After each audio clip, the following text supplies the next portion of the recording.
looked down at my calculator watch. The time was 2:05 p.m. Don't cry. You never know how you're going to react in a crisis until you're going through it. Don't cry.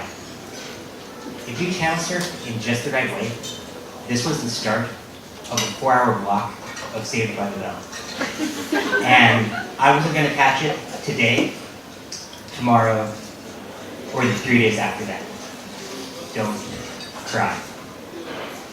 It was too much. All of the feelings that were bubbling within me came rushing forward to the surface, and I couldn't hold back anymore.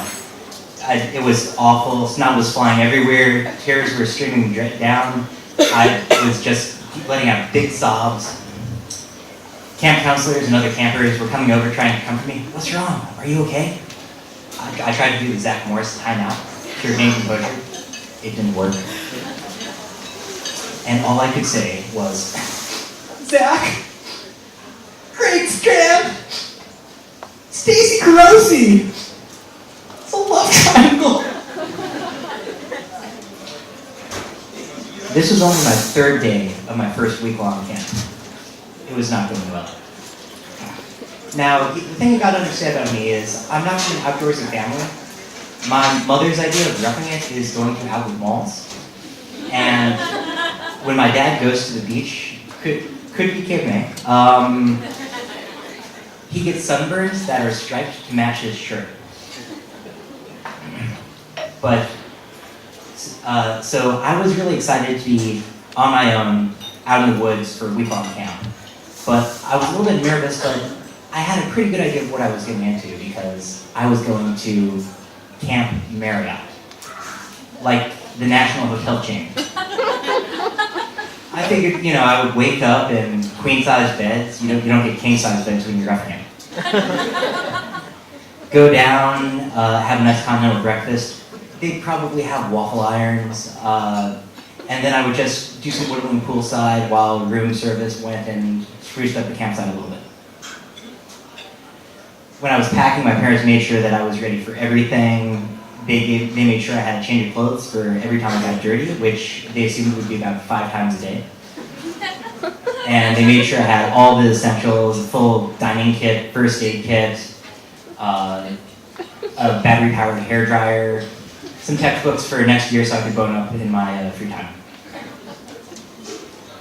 I was ready for everything, except actually being able to pick up the bag and move it.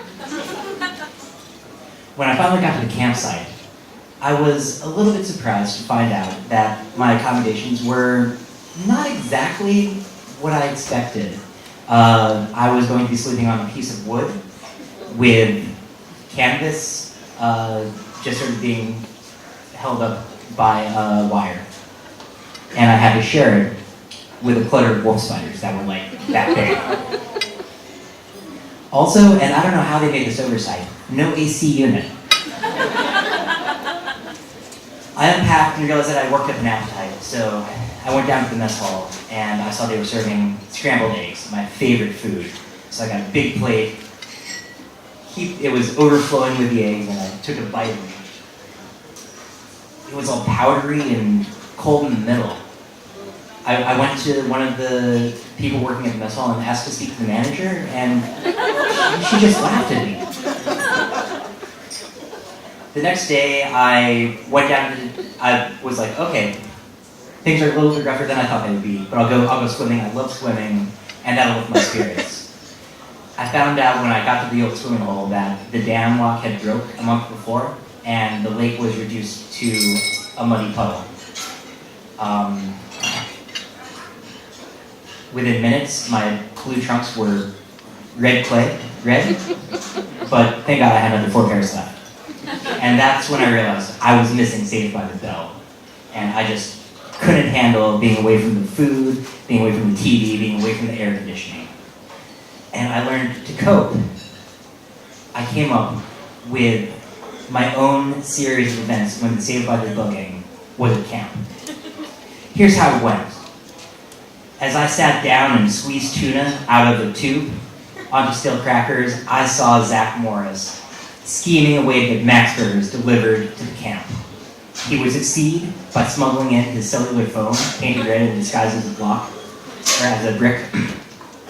And the delivery boy would have been Mr. Building. When I went sliding down that muddy edge into the puddle, I saw Slater had used his mullet to clog up the dam and then won a jet ski race. As I sweltered in my tent, I saw Lisa having like a Taj Mahal tent with bouncer and speakers for the whole summer trying to get in. And as I watched the sunset, I saw Jesse getting lost on the way, somehow getting detoured to Las Vegas and having to work as a stripper. That one might have actually happened. By the end of the week, I was in terrible shape. On the bus ride home, the only way I could comfort myself was by holding my shoulder and humming the chorus to take it easy because I didn't know the word.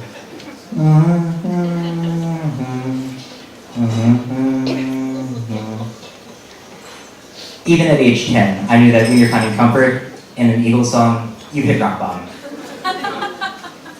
When the bus pulled into the parking lot, I saw my parents and I sprinted down to them and I shouted, "Mom! Dad! You've taped Saved by the Bell for me all week, haven't you?" They said, "What are you talking about?"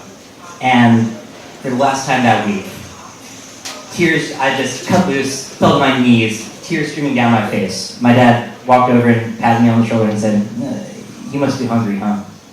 And he took me to the car and we went to Roy Rogers. I had a Gold Rush chicken sandwich and a large order of fries, and they were fantastic because unlike Saved by the Bell, they were real.